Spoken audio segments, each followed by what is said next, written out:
Mom's text came while the laughter echoed through their house. A photo followed. Everyone around the table, mouths open, eyes half closed mid-laugh. The caption read, "Family only this year." I stared at the screen for a long minute, thumb hovering above the reply box. Then I typed, "Okay." No fight, no plea, just okay. That was last Thanksgiving, the last one they'd ever laugh through without me. You see, they always thought silence meant surrender, that I'd swallow whatever they dished out, like I always did when Dad died and Mom married Gary, the man who smelled like cigar smoke and diesel lies. He came with 2 sons, Kyle and Brandon, both loud, both spoiled. And Mom, she bent backward to keep the peace. I learned early that peace in our house meant me stepping aside. They mocked my job, my quiet, my lack of a real life. I built code, they built excuses. I paid bills early, they borrowed money late. But Mom saw them as trying. She saw me as distant. So when she texted me that line, "You're banned from Thanksgiving, idiot," it wasn't rage that hit first, it was clarity. I found out 2 weeks later why I'd been exiled. Brandon had maxed out Mom's credit card for a business investment. Kyle lost his job and begged her to cover rent. When I told her I couldn't lend more money, she accused me of thinking I'm better than family. Gary backed her. His face always looked like regret, wearing a mask of authority. They chose chaos over accountability. And when I stepped back, they punished the absence. Fine. If they wanted me gone, I'd give them silence so loud it'd echo in their bank accounts. I started small, observation first. They'd never changed the joint passwords Mom used to pay bills, the utilities, mortgage, credit cards. I'd helped her set them up years ago. She never learned to manage online payments. Gary never bothered. The house, the cars, the insurance, all on auto pay. All under one fragile system. A system I built. I didn't need to hack anything, just reroute. The plan unfolded in quiet increments. First, I canceled the autopay settings, subtle enough to avoid alerts. I set each due date to hit right after Thanksgiving.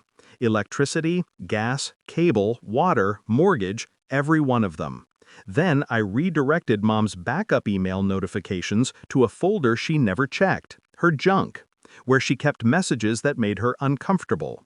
It wasn't about money, it was about timing, about watching the facade crack after the photo-perfect holiday. I wanted the laughter to sour in their throats. Thanksgiving night came. I cooked for myself. 1 plate, 1 glass of wine, 1 candle. Peaceful, no noise, no small talk. I didn't think about them, not until my phone buzzed 2 days later. Mom's text, "We can't get online. Is there something wrong with the internet?" I didn't reply. Hours later, "The lights just went out. Brandon's freaking out." Still nothing. Then, "Please call me. I don't know what's happening."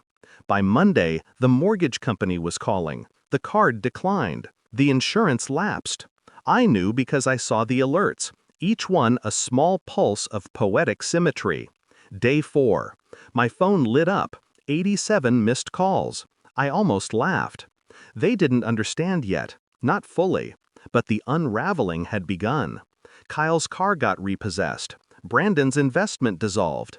Gary's truck got towed for unpaid insurance. Mom finally called from an unknown number. Her voice was small, like a balloon deflating mid-word. "Why would you do this?" she asked.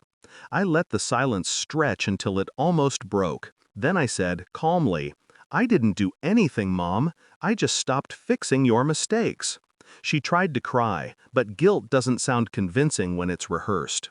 Weeks passed. Their house went dark, literally. The for sale sign stood crooked on the lawn by Christmas. Brandon moved in with a friend. Kyle vanished to another state. Gary left after the utilities got shut off for good. And Mom? She called once more. "Can we talk?" she whispered. "Maybe over dinner?" I told her I had my own plans. It's strange, the peace that follows revenge done right. Not rage, not chaos, just stillness. I never exposed them publicly. never shouted their downfall from rooftops. I let consequence do the talking. They taught me silence was weakness. I taught them silence is strategy. Now, every Thanksgiving, I cook alone. One plate, one glass, one candle.